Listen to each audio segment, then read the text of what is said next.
Get out the insurance cards, get out the copays. The office is open, my friends. Brought to you by drroto.com.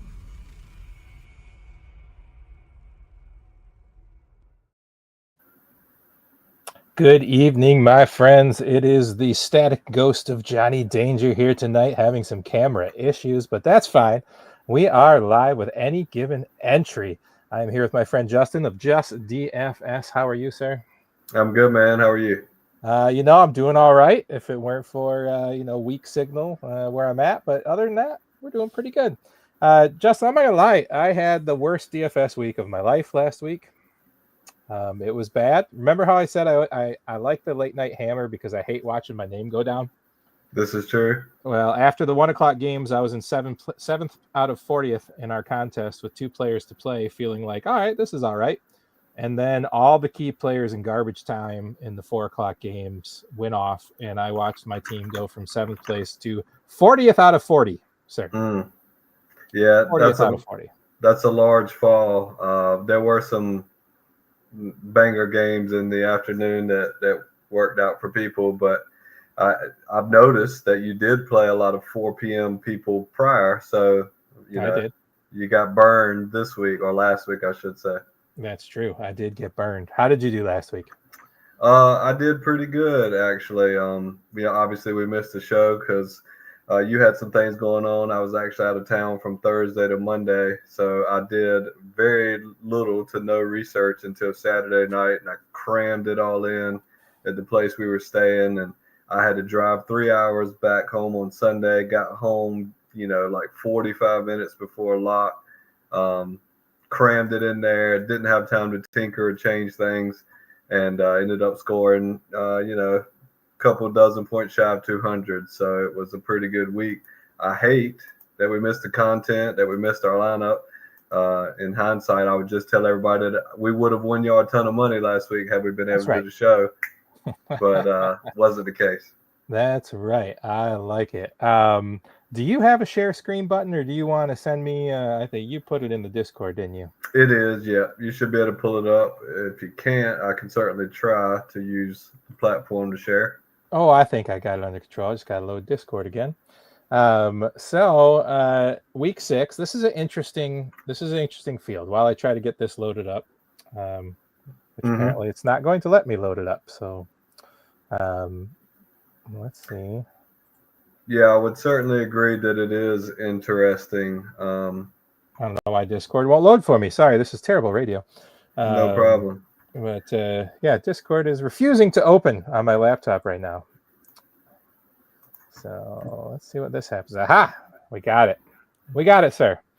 All right. Yeah. So this is an interesting week. What I wanted to mention is as we start working on going to the quarterback right here, all the big names are gone. Yes. Right. Josh Allen's not on the slate. Jalen Hurts playing right now. Lamar is hurt. The biggest names are not there. So I am interested to hear your take. As soon as I can get it open, I will. I'm pretty sure the only 7K price quarterback is Lamar, and obviously he's not playing. But that being said, while there are no studs, quote unquote, at quarterback, I do feel like pricing is tighter this week, at least for me in my attempts to build, oddly enough. Yeah, let me hold on. I'm going to get this. All right, slowly loading. We're going to watch it load in real time on my beautifully fast internet. So I did notice that you had one of your favorite plays of the week is Drake May, and I want you to know that my simulator has Drake May number 1 ceiling projected quarterback on the week. Does that surprise you?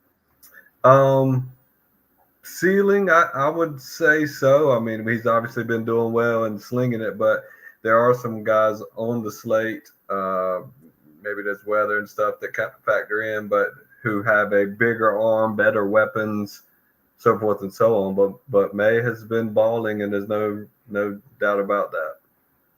Let's see how I like this. I think it's there. I think that's the one I like. Yeah, May has been balling for sure.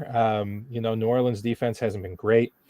There is most of the ownership I'm seeing at this moment is Drake May, Danny Dimes, Justin Herbert, Trevor Lawrence. Do you have any issues with those 4 being highest owned?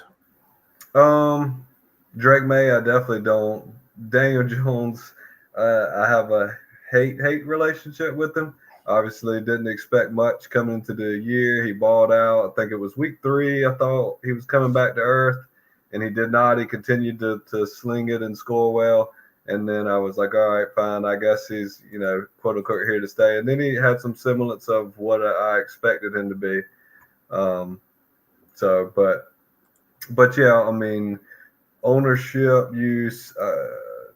Daniel Jones, you said Herbert also was pretty high on. Yeah, Herbert and Lawrence. Yeah. And then the number 5 comes in at Jordan Love. So, a lot of guys you have on your list there. I got no issues with Jordan Love.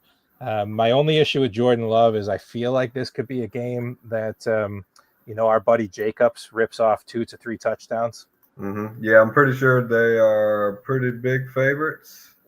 Yeah, two scores, score favorites. But they're also the game total. I thought about this earlier. I almost knew you were going to bring it up. I'm pretty sure Vegas has them team total of 29. That's over 4 touchdowns. To be sure, Jacobs ain't gonna get them all. So, nope, that's for sure. All right, so quarterback number 2 is missing off your list, and he has been. I've heard some chants during his football games of MVP, and that's Mr. Baker Mayfield going to take on my 49ers.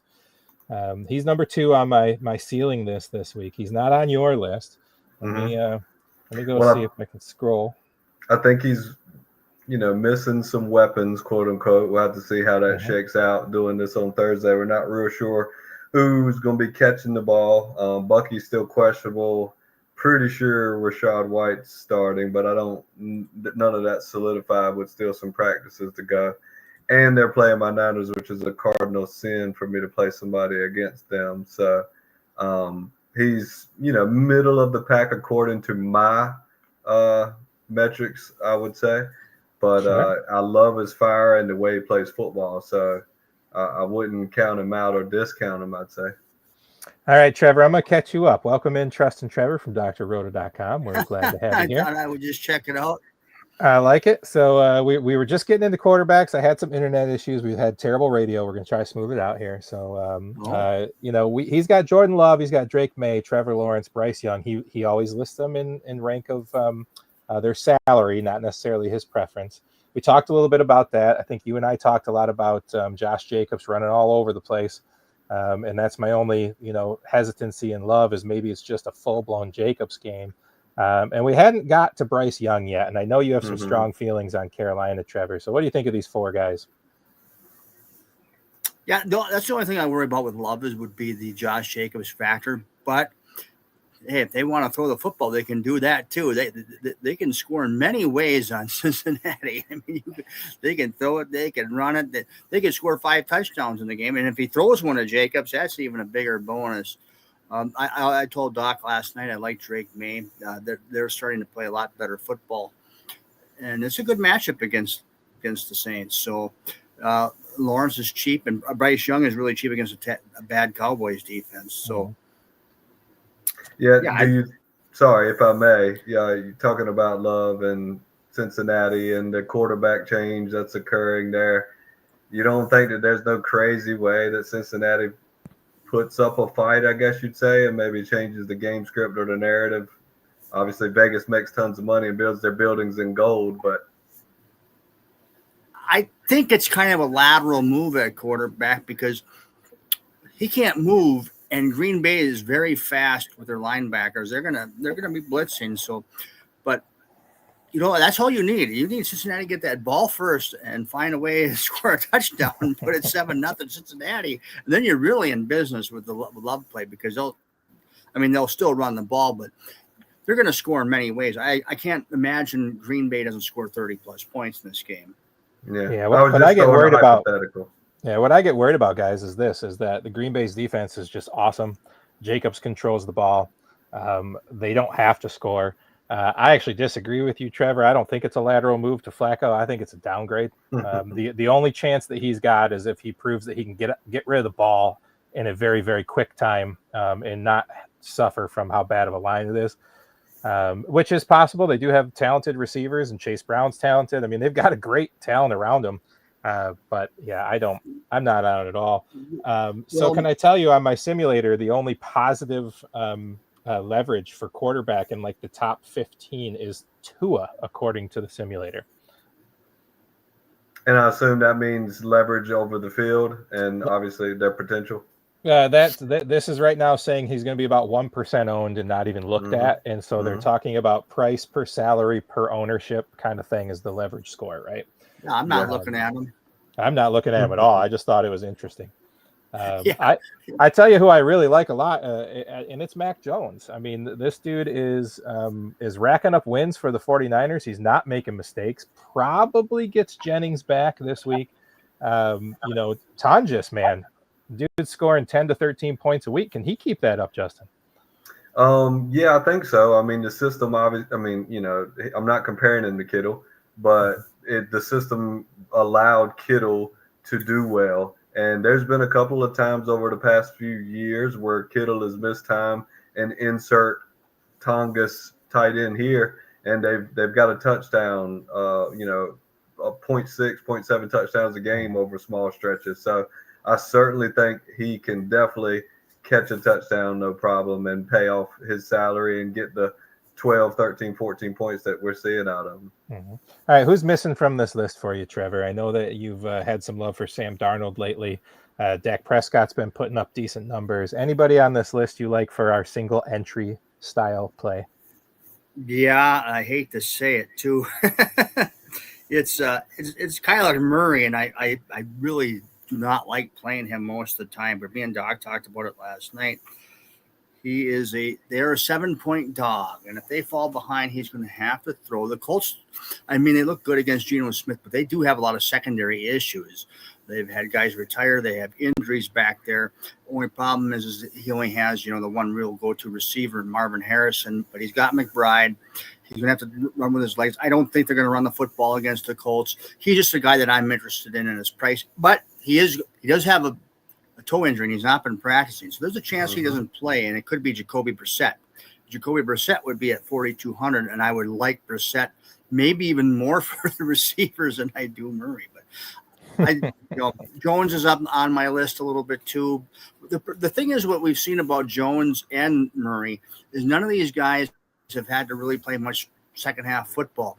Arizona stupidly will shut it down when they should be going for it. So their coaching just shuts it down. And then the Colts have been so far ahead that, Jones starts off good. He went right down and threw it to pass, and the Raiders turn it over.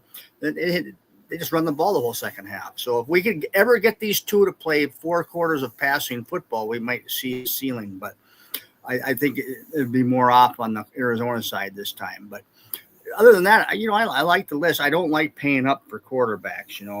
Stafford's in a good spot, but you know what the Rams do when they get a lead? If they do get a lead like they're projected to do, they're going to run the football as much as they can because that's just what they do. Mm-hmm. Yeah, Dak's been very inconsistent. Can I ask you, Justin, why the choice of Trevor Lawrence and not Sam Darnold in that same game? So the Trevor Lawrence has been on my season long in multiple leagues this year, and he's let me down week after week after week. And obviously he had his birthday game and showed out. And I don't know if it's fire coming from him or what, but I just feel like that he's going to start utilizing his receivers more. He's going to, show out similarly to the way that he did just recently. They are similarly priced. I haven't even looked at Darnold much. In Jigba, I've been on and played a ton this year, and for good reason. But 2 good running backs behind them. I just think that the passing ceiling for Lawrence is better than Darnold when you're just comparing those two specifically. All right, fair enough. All right, let's move on. We got a lot of running backs and wide receivers to talk about, mostly because all the big-name quarterbacks are not in this field, and you don't have to pay up for them, so we get to play around with a lot more options. I mean, you got Jonathan Taylor, you got Christian McCaffrey, the 2 highest guys on the field. Josh Jacobs, Javonte Williams. I mean, all 4 of those guys are, 2 touchdowns, median almost at times. Trevor, what do you think of this list? Well, it's a good list. I'm thinking if you're not going to have Daniel Jones on there, then you probably should have Jonathan Taylor. I mean, one of those guys is going to score. You know, if you have a lineup that doesn't have Jonathan Taylor, then I'm probably more apt to play Daniel Jones, because you have to figure they're going to score 20-some points at least in this game. So McCaffrey, he just catches so many passes. Jacobs, he is almost a lock play for me against Cincinnati. I think he's good for 2 touchdowns in this game. Williams is still way underpriced. His production is way better than 6,400. White is in a spot where he catches a lot of balls, and Dowdle's still too cheap too, because Dallas can't stop the run. The Jets got away from Breece Hall a little bit in the first half, and he was, his first 5 carries had 45 yards, and they started throwing the football. It's like, keep giving him the rock. Yeah. So, a couple of guys on the simulators that pop that are not on this list, the higher end guys, Devon Achane, who I don't know that he's really paid off any DFS that I've put him in this year. But Kyren Williams in a game that I think that they absolutely destroy Baltimore. My only worry is, he scores a touchdown, he gets 80 yards, Puka gets a touchdown, Adams gets a touchdown, and that's the first half. And then, we see some scrubs finish out the game for them. Because they do like Corum, even though he fumbled in a bad spot. Was it last week or the week before? But those guys are good. And I know, Trevor, you're on Ashton Gentry. So no love for Kyren or Gentry on this list, Justin, or just there was too many other options? So I think Kyren is going to climb up my metrics as the week goes. I'm pretty sure I saw that there was some weather in that game, or am I wrong on that? Rams, Ravens. Yeah, I did. And I think it's going to downgrade the passing game for the Rams, and it's going to upgrade Kyren in what I have as probably the best quote-unquote matchup for running backs. But it hasn't caught up to that. Who was the other? Oh, Genty. I mean, a slight favorite, more than the field goal. He's been showing out. I think his price has outpaced him just a little bit. And both of those guys are just outside of my comfortability of listing running backs. I don't want to list too many and then, have a ton of different plays. But Kyren is very likely going to make this list. I don't know about Ashton Genty, but they're both very close. Now, let me remind everybody who's listening, this is a new show, right? We're not focused on GPPs. We're not focused on 150 entries. We're focused on winning your home league. All 3 of us are in Danger's league where there's only 40 teams. I know a lot of people who play in smaller tournaments. These are what used to be called cash plays, but I don't think anybody really plays cash anymore. These are safe plays that are going to pay off. So a lot of times you look at these lists that Justin puts up and you think, yeah, anybody can put chalk in there. Well, sure, but every one of these lists is missing a couple of guys even more higher owned than them. So, yes, the point is it should make sense, guys. It should. You shouldn't look at your lineup and go, wow, I need 2 of these guys to play miracle games that I don't think they'll play, but if they do, I'll win. That's not a small slate, single entry strategy. So, I think Fuego Steve over at DrO.com does our basketball stuff. He specializes in short slates where there's, 4 games on a slate. And what he says is, you absolutely don't fade the chalk. You play the chalk. You find the 1 or 2 people that are not the chalk that people are overlooking that are still in good positions. And I think that's where I get myself in trouble, Justin, where I finish 40th out of 40 in our spot, is I get too cute and I fade ownership and I try to pivot off chalk. Well, it's chalk for a reason in most cases, guys. So let me ask you about a couple of guys that are on my list, Trevor. I don't think we talked about them earlier this week at all, but they're in the same game. And I want to talk about Quinshon Judkins, and I want to talk about the return of Jaylen Warren. In bigger tournaments or even single entry, any interest in these 2 guys? Well, there's always interest in Quinshon Judkins because he's had on paper what they would consider bad matches, and he's done really well. I have no interest in the Pittsburgh running situation. I don't think Gainwell goes away. I think they kind of cancel each other out. So I do like Quinshon Judkins. He's at a nice price, but you can only play so many running backs, and when you're doing with a single entry, I don't think Quinshon's going to outscore Jacobs. I don't think he's going to outscore Williams, and he's going to have a heck of a time outscoring Dowdle. So I think Jenkins is more of a guy you're going to be a GPP player that plays in a lot of lineups and you can find a way to put him in. But if I'm playing a single entry, I don't think he outscores those three receivers, those three running backs that I like. Any interest in either of those guys for you, Justin?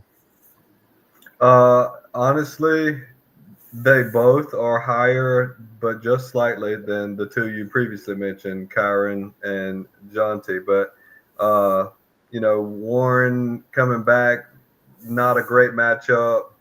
Mix up in that backfield, not real sure. But I could certainly see a case for Junkins, just the way that he runs, getting familiar with the offense, getting more run now, a couple games under his belt. His ownership is 12%. I think what you mentioned earlier is good for context, because there are some people who might be watching this that haven't seen it before. And, just the same way as you have hard set rules for GPPs, like I got to have this mean or average ownership, or I got to find someone that's 5% owned, or, under 10.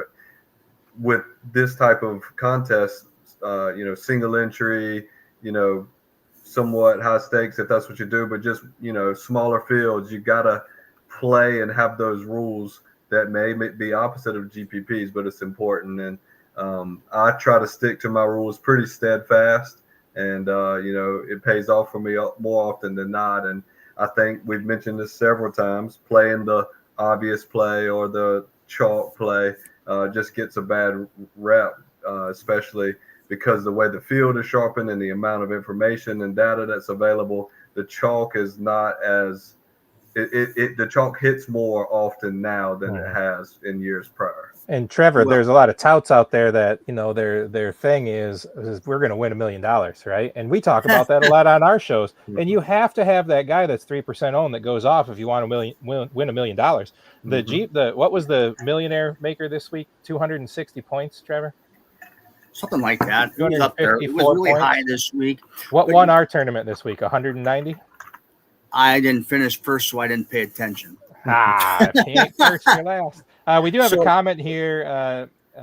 Wants to know if there's any DK leagues that we can share. Ours is a private season-long league that you have to get in beforehand. But if you want to email me at danger@drroto.com, I can get you in the league that we do for the playoffs and next year. That's totally fine. I don't know if either of these gentlemen play in regular small field leagues that they want to share, but no, that's the only one that I play in.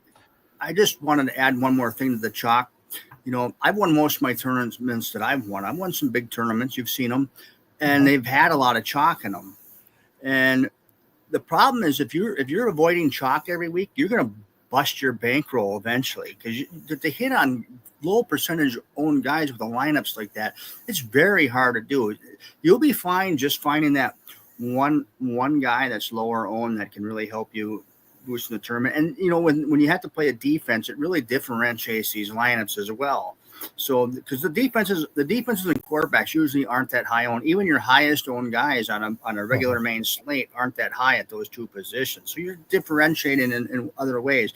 But if you're coming with a mindset that Christian McCaffrey is a guy you have to avoid every week because he's 30% owned, you're going to lose more time than not, because he's making the grade. So you're going to lose your bankroll before you even get there with that type of mindset.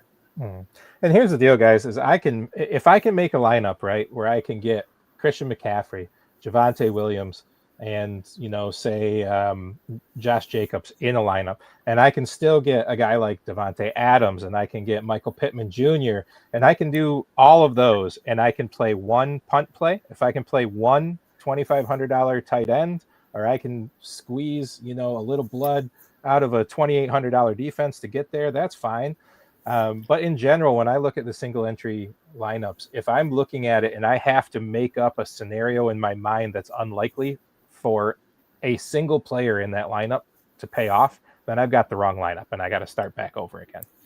Well, also too, there are sometimes you can find guys that aren't chalk that make a lot of sense. Like when we did the last show that we did on a Saturday night, Amon-Ra St. Brown was on the list. And they were playing the Browns, and a lot of people shied away from that because it was the Browns. But Browns don't play one receiver good. His ownership was under 10% with it. This is a good play. He's a great player against a good matchup at lower ownership, and it made sense.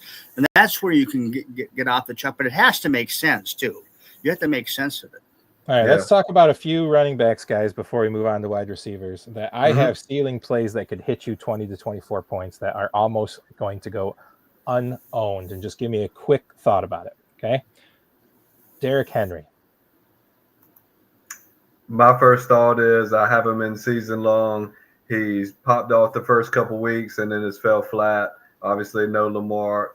Hurts, stud guy, getting up there in age. But if he can get the wheels turning, he can chunk 30, 40, 50-yard runs and score multiple touchdowns. So any given week, he can certainly bust a ceiling game.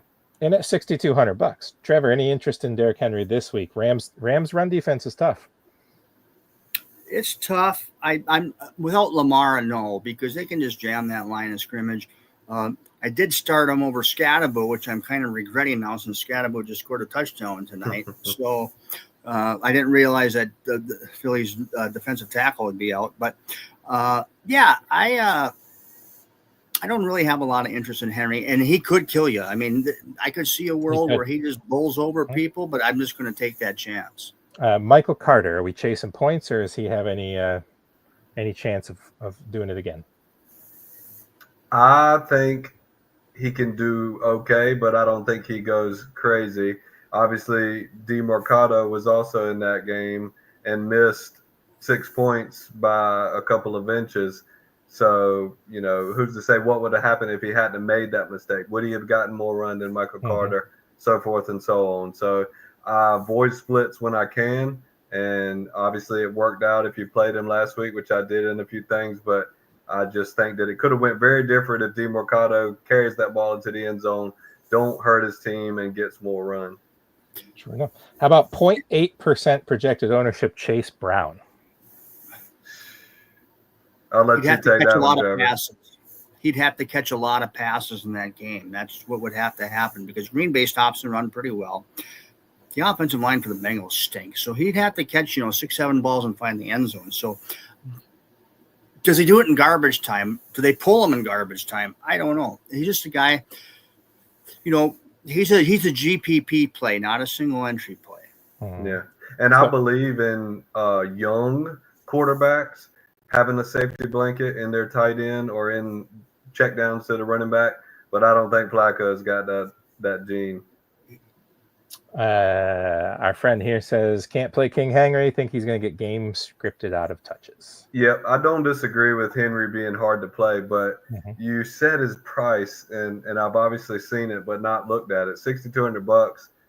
I mean, I don't know when the last time I've seen his price be $6,200. When he was a rookie. Exactly. I don't know. Yeah, exactly. Long time ago. How about Trevor and I have talked about him almost every week. We think he's kind of washed, but Kamara at 5,700 at 1.5% owned. I feel like Kamara is very close to being elsewhere, and Kendre Miller being the starting running back for the Saints. I'd love to see it. How about Kenneth Walker at 0.1% projected ownership? 0.1. Too much Charbonnet. Too much Charbonnet. No, that's true. All right, let's move on. Let's head over to the wide receivers. All right, you guys have probably been staring at the list long enough. I don't think I have to go down it. You just can't make an excuse for me not to play Puka or JSN on any given week. And Egbuka is looking almost the same, guys. Let's get to a question for you, Justin, right away. Obviously, Tet McMillan is a good price in a game that should be okay for their offense. But it's Bryce Young. But you like Bryce Young this week. But let's go one below that to Quentin Johnson. The Chargers were just bad last week. Trevor and I talked a little bit about it the other night, and I don't know, man. I feel like they're in trouble a little bit, but you still like Quentin Johnson. Is that you like him personally, or are you just playing the data? I got to know. Yeah, I'm just playing the data. And like I said, I got hard, steadfast rules, and I follow the rules. The matchup, middle of the road.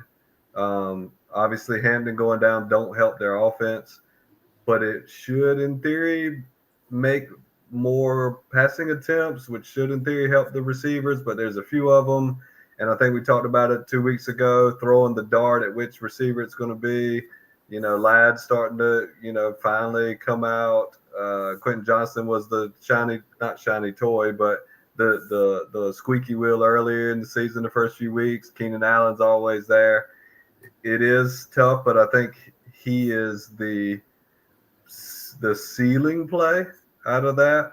My dad likes it. I played him last week and it didn't work out so well for me. But as I said a few times, I have hard set rules, and if they make it to a certain spot in my list, I consider them, and a certain spot makes them get my lineup, as depending on how salary shakes out. Fair enough. Stephon Diggs had a huge week last week. Trevor, do you think that he finally came back alive, or was that a fluke week? Well, this is 2 weeks in a row he's had a 100-yard game. So, yeah, I think he's alive, and he's at a low price. And, they're not throwing the ball to anybody else. I mean, Hunter Henry might do good in this game, but, yeah, he's not throwing the ball to anybody else. Diggs is getting open. I think it's a really good play.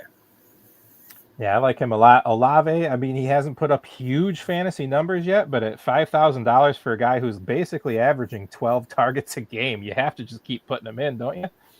It hurt me to type his name on that because he popped yet again. I think I called him out 2 weeks ago and said that was going to be his coming out party, regression in his favor. It did okay, but not so much. And last week, a lot of people were on him. I was not.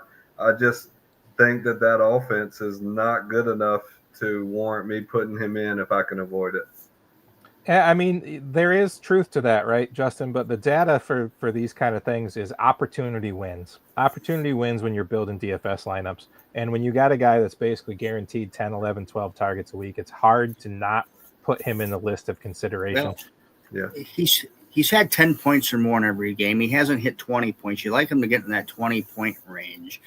But you can still do okay if he gets you 13, 14 points in his price range. You're just probably not going to win. You need him to get in that end zone. You need him to get into that 20-point range to win that tournament. So he hasn't done it yet this year, and the Patriots are pretty good defensively. But yeah, I think what burned me on Olave, not only is it their offense, but it was week 4 when I was here on the show and said that it was his week. And I watched that game, and it was not happening, and I was very upset about it, begging for the touchdown regression that I talked about to come. And he scores the only touchdown of the year, and he scores the lowest fantasy points he's had on the year. And I was just like, you got to be kidding me. You know what I did in that game? He wasn't getting any targets. I'm like, what is going on? Because I was just watching the ticker. I wasn't watching Red Zone. I went and looked to see if he got hurt. Because I was like, is this guy dude hurt? He's not getting any targets. And then all of a sudden it popped up that he threw an interception. Remember, he threw an interception in that game. Yeah, he lost a point. He was negative points for a minute there. Yeah, he lost a point on that. So I'm like, well, at least he's not hurt. Yeah.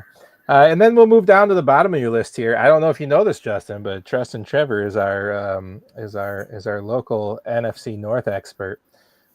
He's a Vikings fan, but we dig a lot into Green Bay because they've been scoring us points. Any given week, one of the 4 or 5 pass catchers from Green Bay blows up. Your data thinks that it's maybe Wicks this week. Talk us through that, Justin. Yeah, so I actually got asked in my Discord. I don't know if it was you or someone else. Someone was grilling me about Wicks, and I had to try and defend myself with the price that he was at, a few targets. If he catches one of those and falls into the end zone, he pays off. I probably shouldn't have admit this to you, Danger, but the guy right next to him that I considered too was Demarcus Robinson. And I really just always try to find the best cheap option. I've hit it a couple of times with Alan Manor. I had Trey Tucker weeks 1 and 2. But yeah, I think that there's going to be 3 to 4 targets at a minimum, $3,700. That's not bad. If there's a couple more targets than that, it obviously starts to creep up and be a really good play. And one of those 3 to 4 targets, if he gets 2 for 40 and a touchdown, that's 12 points. That's 4x almost. So, and it's one more comment. It's the highest team total out of these 3K 3,500 guys that I was considering. So that's why he landed there as the cheap play. Yeah, no worries. I don't have a problem with it. There's a bunch of guys down in the low 3,000s that I actually like. But Trevor, you've been pretty good about knowing when it's going to be a Wicks game or a Dobbs game or a Reed game or a Golden game. You got any feel for these guys this week? Is it back to Tucker Kraft? I have no feel for him. I mean, I think it could be Wicks, could be Dobbs, and it could be Golden. And news here is that Christian Watson might be back. Oof. Ooh. Yeah, I think you might have to take Wicks off if Watson's back, because that's just like the fifth name that could catch passes there. Yeah. But I think they're saying if he is back, Christian Watson can be unlimited snap count. But they're talking about it up here. I poo-poo it because, Watson, the reason why I think he gets hurt is if you watch him run, he runs like an orthodox horse. He has like this really weird limpy run. And I noticed it when he was a rookie. I said, this guy kind of runs at a weird, and he got hurt all the time. So I just know the Packers are going to score a lot of points, and you don't know where it's coming from. Yeah, so Wicks pick them up. Pick any of them. Yeah. Before you move on, I'll tie that comment into another one. You mentioned Tet McMillan with Carolina. I would click that button faster than I already have clicked it if Leggett didn't have a show-out game last week. I was happy for it. I think the coach was like almost in tears. I also was excited to see it, fellow countryman like myself, but Leggett. Listen, Justin. You have a Southern country accent. Yeah, Leggett speaks a different language, my friend. He's got that like deep Cajun. It's like the East Coast version of that Cajun accent. Yeah. Yeah. And I say all that to say, just to bring it to a head, Leggett is another 3K or cheap player that I considered to go with that. In conjunction. What do you think of Jalen Coker? I don't really have much to say. Yeah, he's practicing in full. He's going to be out there for Carolina. Everything I read is they like the guy. I don't know if I don't trust how much he's going to play, but he's going to gear up and play for the Panthers this weekend. Yeah, he is a full participant today. Yeah, and I mean, I know there was a ton of hype around him last year. I just don't know coming off the injury. It is against the Cowboys. But I think you have to kind of shuffle him over to the GPP side too. Agreed. I don't know if you want to play him in single entry because his floor is going to be his floor is 0. Yeah. Well, and I think at this point we're talking about the bottom priced receivers. So their ownership is going to be low just because there's not one that pops. So. All right. Yui's got a question, which was leading into where I was going. Are we chasing points by going back to Flournoy? Is he going to have a role over there? I know that Trevor kind of liked him a little bit in our show earlier this week. I don't mind Flournoy. I think he's fine. We got, I don't want to steal Trevor's thunder, but he's talked about Isaiah Bond a couple times this week. Who else we got? Ao Minor is in a good spot. I don't mind him down at 3,900. There's some plays down there. There's a little bit of life out of Michael Wilson. Kavonte Turpin, when he's healthy, does okay at 3,400. I mean, there is some options cheap to just load up on running backs this week. Any love for any of those guys, Trevor? That's a lot of garbage players. Well, Florida I kind of like because I don't think Turpin's going to play because he is not practicing. Mm-hmm. And Carolina's best corner is J.C. Horn. Does he travel with Pickens? If he travels with Pickens, they're going to, I think Pickens can still win the matchup in a lot of times, but it's going to be a pain. So if Florida, he had 9 targets, 100 yards. He's going to be a guy that's open. I don't mind Florida. And then one more guy who blew up last week, and it's always so matchup dependent. Do you have any love, either of you, for Rashid Shaheed against New England? I like Shaheed as a player. I think he, is kind of, the big threat for them. But I mean, like I said, on Olave, just that offense, I don't think that either of those are really going to get there this week. The thing about Shaheed is he needs a bomb. Yeah. So if he doesn't get the bomb, he's not going to get there. So he got the bomb last week. I would think he's not this week. Fair enough. All right, let's move over to tight end. I mean, to start the year, it was pretty easy to go Tucker Kraft or Jake Ferguson. Ferguson's still rolling along. Kraft had a slower showing a couple times there. Hunter Long, obviously a big punt play. at 2,500. If you want to make an excuse to punt a play, that's it right there. Hunter Long is fine. I think you've got some very consistent guys in Tyler Warren that you could jump on board still. Darren Waller did it back-to-back weeks. Could he do it again? I'm off Juwan Johnson. We talked about that in our show yesterday, Trevor. You've got Taysom Hill back. You've got Foster Moreau back. I'm kind of off him. I think Hunter Henry's always in play, but he's so touchdown dependent. I really like your list. I have no comments on that. So I'm looking for players that might not have made your list that were very close, Justin. Who else did you have? Or are you just throwing it all on Jake Ferguson and calling it a day? Because that's kind of how I feel. Yeah, I'm honestly feeling like I'm going to throw it all on Long and deal with the rest of it, especially with some of the money woes I had in my early building stages and what I have as the best matchup of the week for tight ends. But you had mentioned Juwan Johnson and Tyler Warren. They're both, I could have easily wrote them in there if I wanted 4 or 5 players based off of my data, but I haven't played Juwan Johnson all year, so I'm not going to start now. Tyler Warren, I recently played, and he got outscored like crazy by Ferguson in a similar price range. But both of those guys I consider, as well as the matchup for them, is just as good as these 3 guys you see on the screen. So, Trevor, we get asked here, double tight end week. I have a hard time with it because you know what? That won you a lot of money last week because like half the tight ends in the league scored 2 touchdowns last week. I don't know how I feel about it this week. I don't feel like there's that many great matchups, but I don't mind it. If you find yourself forced to have a 4,000 and under wide receiver, if you really love everyone and they just isn't a wide receiver under 4,000 that you're in love with, I absolutely have been on board with double tight ends in lineups. I just tend to find that I should reshuffle the lineup if I'm stuck with double tight ends. But it certainly paid off last week. Could it pay off again this week, Trevor? Well, I think it could because, who are you going to use in the flex? Are you going to use a running back or a wide receiver?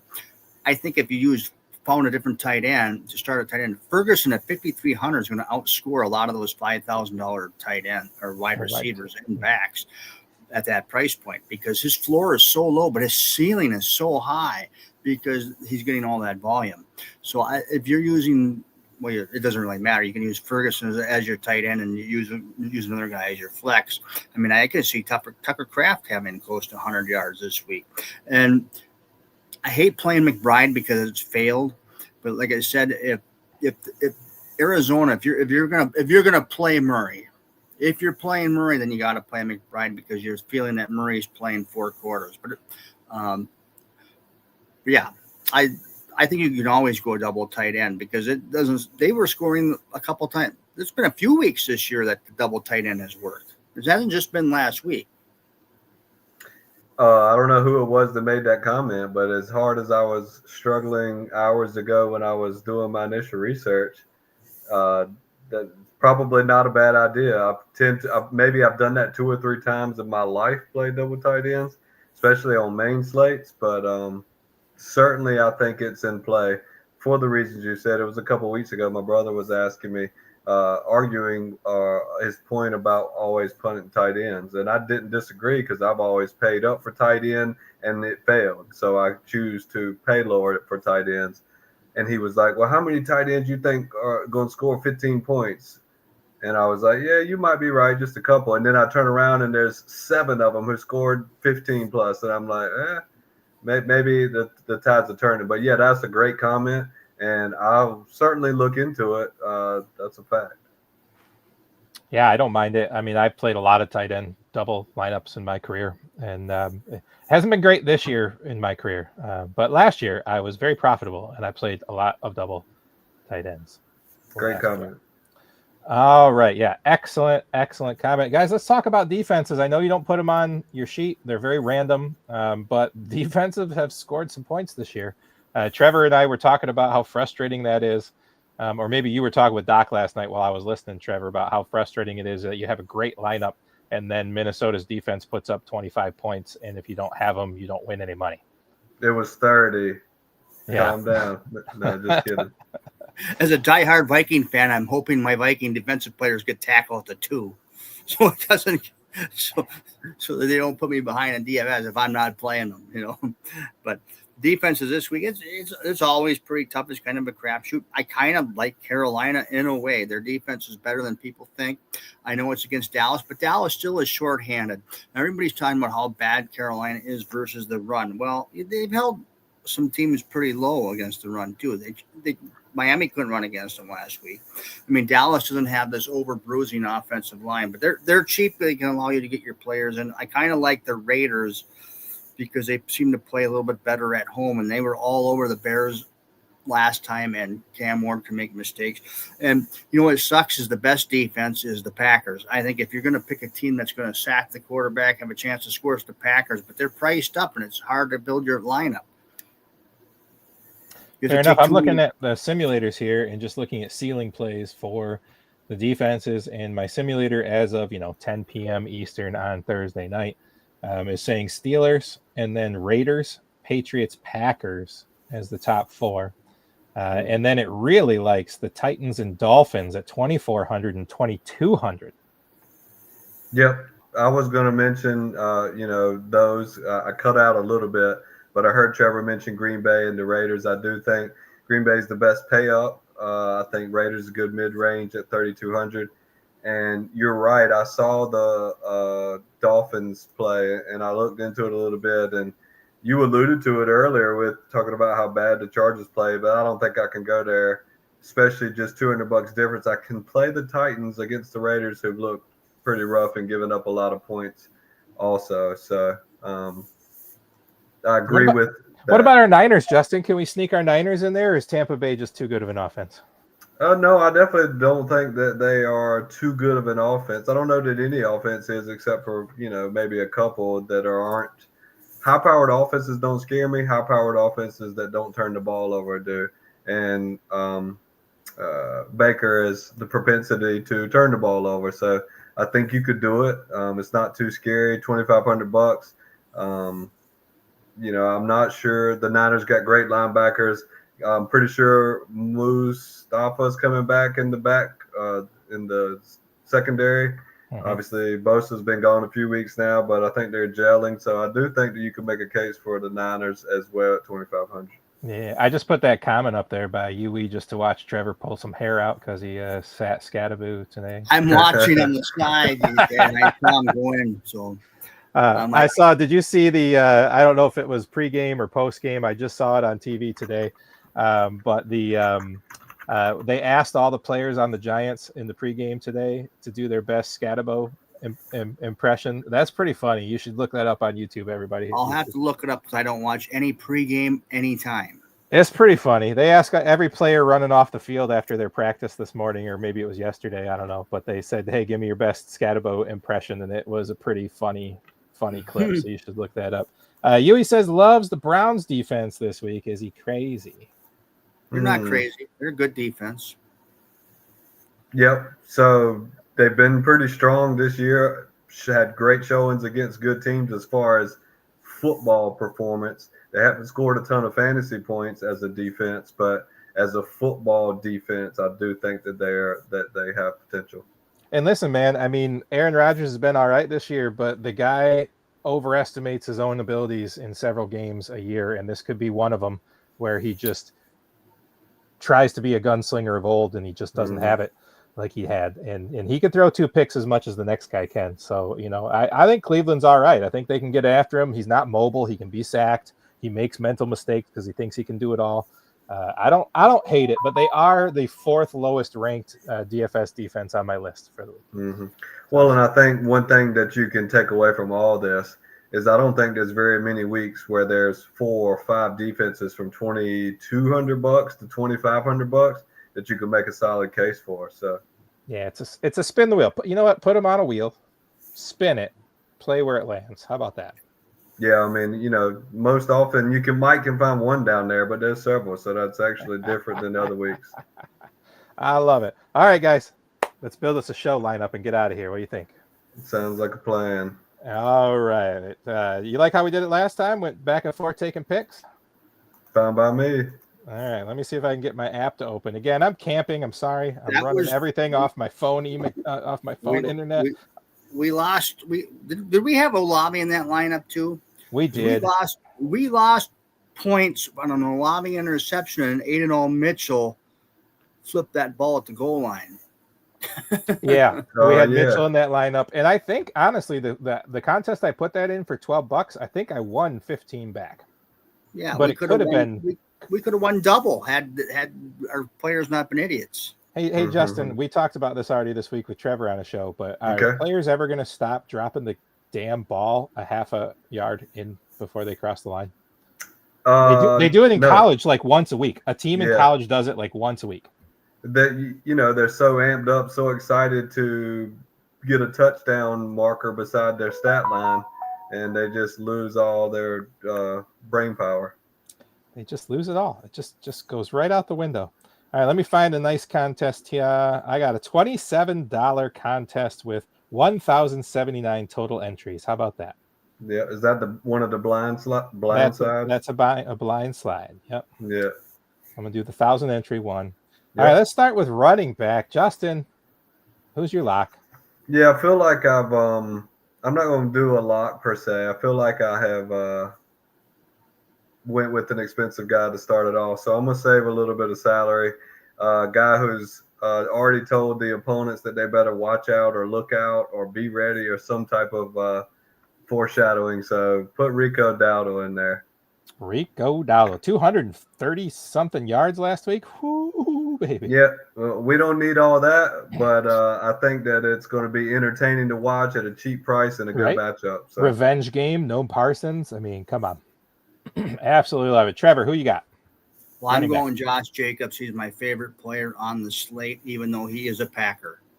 I gotcha. All right, I'm going to kick the wide receiver off. When I started, I really thought, man, I'm going to take Puka no matter what happens. But I don't know that we need to pay up that far. I don't know if we have to pay up that far. What do you think of Adams? I know he's not on your list, but we skipped over him. I mean, I know Trevor and Doc like Adams. Justin, do you like Adams at all? I'm not going to pick him for this lineup, but. Yes, I do. I almost listed him. It was a debate towards the bottom. Already, having Puka there. I think I put Adams on the list in week 4, and he did okay, but Puka obviously outshined him like crazy. But yet to bluntly answer your question, Adams is pretty high up in my rankings, and I would certainly be okay playing him. The only thing I would worry about is the weather that I mentioned earlier. Sure. 15 to 25 mile an hour winds. Yep. I think what I'm going to do here is I'm going to take Egbuka for our lineup. The 49ers are susceptible to the routes that this man runs. And I think this could be a sneaky high-scoring game. Yeah, I like that a ton. I'm going to take Egbuka. All right, Trevor, back to you for a wide receiver, my friend. Well, it feels like we're going to have to start getting a little cheap and risky here. But I'm going to go with Stephon Diggs. I just think, 100 yards back-to-back games, he's starting to show out after the injury. He's the guy that May is going to go to, so I'm going to go with Diggs. And he's not going to kill you in price. No, I like that. We're doing a good job. We haven't really played any of the super high-end guys yet. So what you got for me, Justin, for our number 3 wide receiver? So you're going to put me in the same predicament that I found myself in when I was building my lineups, and I was trying to find a cheap wide receiver. So I'm going to try to squeak away and take the easy road and shift and plug in tight end if you'll allow it. Sure, please do. Let's do Long in the tight end spot and get us some salary back. Not only is the salary back, but it also opens up the idea of the double tight end if that turns out to be the flex play. We shall see. So I think it will. I don't mind it at all, to be honest. All right, Trevor, give me your defense that's going to score us the points. Is it going to be Green Bay? I mean, even at 3,700, it's paying up, sure, but it's not that expensive. Well, if we pay up for the Packers D, then we have to go tight end at flex, I feel. So I'm on board with it. I can see Flacco throwing a pick six, getting sacked 5 times. I think these defenses have scored a lot of points against Cincinnati 3 weeks in a row. Mm-hmm. All right, let's get up to quarterback. Let's make this a group decision, guys. We have some things we could go. We could go Jordan Love, and we could hope that Jordan Love and Josh Jacobs combine for every single touchdown, which is very, very possible. I don't mind that technique. I know some DFS players are not fond of the quarterback running back play, but if you think they're going to score 4 touchdowns and Love is going to throw 2 and Jacobs is going to run into it's not a bad idea. I think you could also pair up May here with Diggs. May's my number 1 on my simulator. He's the number 1 medium and ceiling play on my simulator, and like the number 3 leverage play on the simulator. So I don't mind Drake May here at all. Let's hear your thoughts. If I could, I'll just kind of whittle things down a little bit. I like May over Love at that price range. Let's just call it 6K range, 59 versus 62. So I wouldn't consider Love here. Let's consider May, and then I think we consider one of the cheap guys, and then Trevor, can finalize that. Obviously, Lawrence at 5,100. I have Bryce Young on my sheet at 4,800. But, Drake May, if you're going to quote unquote pay up, which I think 5,900 is almost paying up as it gets this week. And then you could consider paying down, Trevor, whatever you feel. Well, the thing I like about May is I think he's got the lower floor the higher floor than the other two. Young could give you, I know it's the Cowboys, but he still could give you very little. Lawrence could too. I like May, and another reason why I like May in our lineup is we have Stephon Diggs. Agreed. Love it. All right, I'm into it. All right, we got 2 players left, and we can spend $5,900 on each of them. It really opens it up. So, putting in Jake Ferguson, just out of curiosity, let me just put him in and just see what we have left. If I spell his name right, it helps, right? If we put Ferguson in, it leaves us with $6,500 for our 3rd wide receiver, and I feel like that's a nice place to be. Do we double tight end, or do we see what else? It puts us too high. We're gonna have at least 500 left over, because I don't think any of us are gonna take Thomas or Waddle.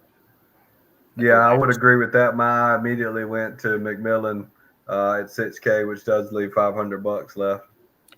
And that stacks a game that could blow up. Yeah, and I don't mind leaving $500. It doesn't bother me at all.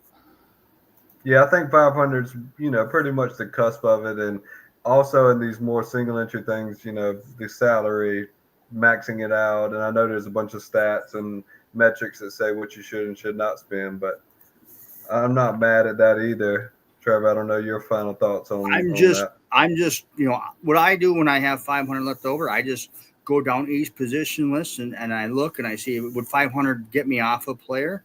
And I don't see it. I think being 500 down is good. I know he's not on the list, but we are not a slave to the list.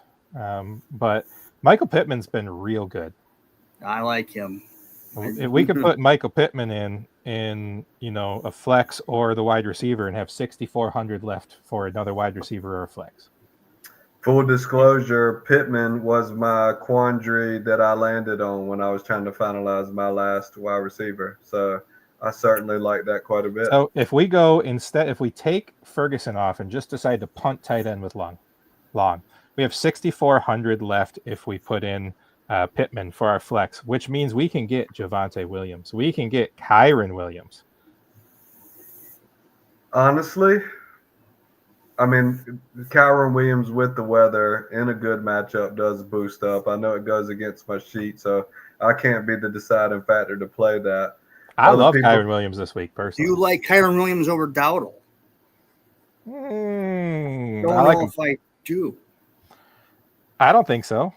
I don't know if I like Pittman over Ferguson. I don't. I do like Pittman, but there's a lot more mouths to feed in Indianapolis. And if we keep Ferguson in the flex, we got, Dowdle and Ferguson. I know it's not a traditional stack, but I do like having those secondary stacks. You still can get the Kyron over Dowdle with Ferguson in the flex. That's just, who do you think's better? You think Dowdle's the better player? Or do you think Kyron is the better player? I mean, according to the sheet, that's Dowdle. Yeah. And I mentioned, I don't know if it was before air or right when we got on and you weren't here, but I do think when I rerun everything on Saturday, weather, considering it stays the same, is probably going to push Kyron's projections, and other things are going to bump him up the list. I'd hate to pull Dowdle out who's super high, but last week, he might have blew all his fantasy points that last week. I was just dabbling. I think we keep Ferguson in the flex and stick with that double tight end because I like it. And I do think we could consider, if we do that, we only have 200 left, and I think that sits pretty good. No, I'm sorry, I left McMillan in there. Still have that 500 if we left McMillan in there. But you could get rid of Dowdle and you could move Williams in. And that's actually full salary. That's May, Williams, Jacobs, Ekbuka, Diggs, McMillan, Long, Ferguson, Packers with $0 left over. I like it. I have no issues. I accidentally erased my lineup. Ekbuka, who's the other receiver? I'm sorry, May, Kyron, I've got Jacobs. that. Oh, we are going Kyron. We're just looking at it. Kyron, Jacobs, Ekbuka, Diggs, Tet McMillan, Long, Ferguson, double tight end, Packers D. We could also go off the Packers D if we wanted to upgrade somewhere. I mean, but I like the Packers D. And I like pairing it with Jacobs too if we're going to have him. Sure do. I like this lineup, guys. I like it. I think it's an excellent single entry lineup. I we agree. have nothing remaining. Yep. All right, I'm going to drop it in the comments. Any last thoughts? Any advice to the group out here, Justin? If you're a first-time listener here, Justin has won my home league of 40. What are we paying? $225 a piece for 40 different people. It's like a $10,000 prize pool, and Justin has won 3 consecutive years. Thank you very much. I'm glad I could help you pay your car payments. I'm going to think of a catchphrase, signing off. I'm not a professional like you guys. I don't have that yet, but you asked about closing thoughts, and I think we're going to just harp on the fact that looking at this list and thinking it's chalk, and chalk being a bad word, try to erase that stigma in your head and play the good plays no matter what their ownership is. I agree 100%. All right, guys, I'm going to type this in as I talk. We have got May, and I'm going to put it in the chat. We've got May. We've got Kyron Williams. We've got Josh Jacobs, Ekbuka. We have got Stephon Diggs. We've got Tet McMillan. We're playing the double tight end with the punt of Long. We're going to play Ferguson.